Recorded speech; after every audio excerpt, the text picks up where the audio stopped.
Bonjour, donc c'est Caroline de Souffle Quantique et dans ma série de vidéos pour contribuer à donner de l'espoir à chaque personne qui choisit d'adopter les nouvelles croyances de ce nouveau monde, je vais vous parler très succinctement des guérisons remarquables et en particulier d'Anita Morjani.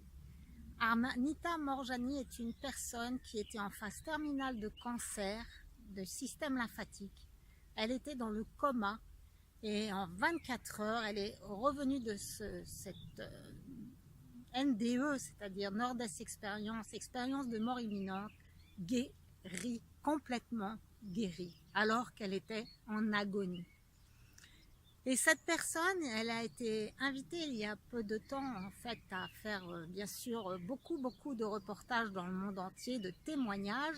Et il y a peu, elle était invitée entre guillemets en France, mais au dernier moment, eh bien, il a été jugé inadéquat qu'elle s'exprime sur les ondes nationales parce qu'elle risquait de donner de faux espoirs aux malades cancéreux. Donc, son intervention n'a pas pu avoir lieu dans notre pays.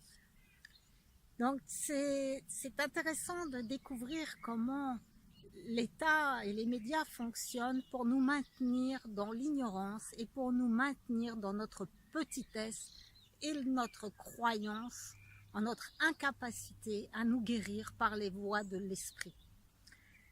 Donc, je vous invite à aller sur Internet, donc écouter les vidéos d'Anita Morjani qui offre un témoignage magnifique sur cette résilience possible, même en stade terminal.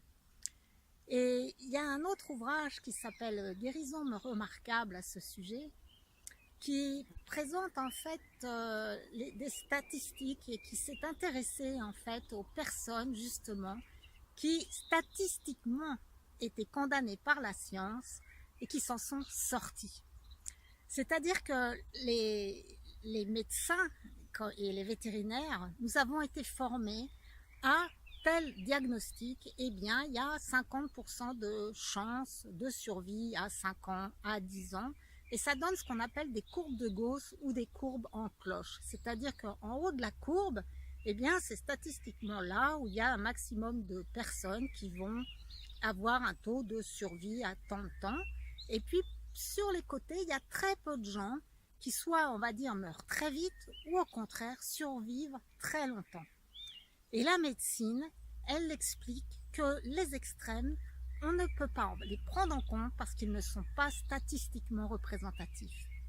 Or, l'auteur des guérisons remarquables, il a fait le contraire. Il s'est intéressé aux rares personnes, certes, mais qui étaient guéries de ces maladies graves.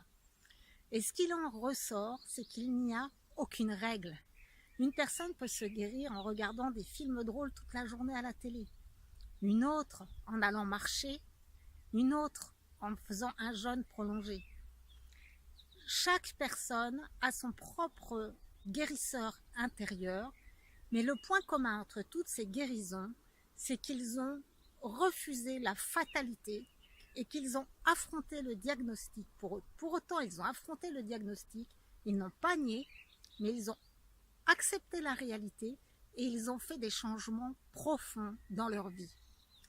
Et c'est ce que j'avais envie de vous partager aujourd'hui, c'est qu'aucune maladie n'est incurable, mais nous vivons dans un champ d'information et d'énergie de l'inconscient collectif qui nous a fait croire que certaines maladies chroniques, que certaines maladies considérées comme vraiment particulièrement difficiles à guérir, eh bien sont dans ce champ d'information et d'énergie qui nous empêche par l'inconscient collectif d'avoir accès à des processus de guérison.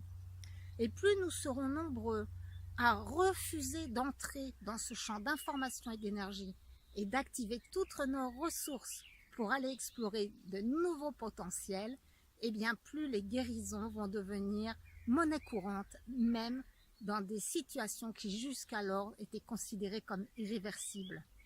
C'est vraiment à la fois mon ambition, c'est aussi mon optimisme, c'est mon utopie et je sais que c'est possible parce que quand on intègre le champ informationnel et le champ vibratoire dans la création de notre biologie humaine, eh bien, le potentiel dont nous disposons est bien plus puissant que ce que nous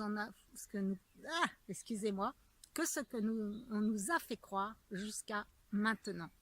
Donc je vous souhaite vraiment de belles découvertes et si cette vidéo vous a plu, merci de la liker et de la partager, voire de vous abonner à ma chaîne YouTube où je publie donc 3 vidéos par semaine pour favoriser ce changement de paradigme dans l'ensemble de l'inconscient collectif. À très bientôt, merci.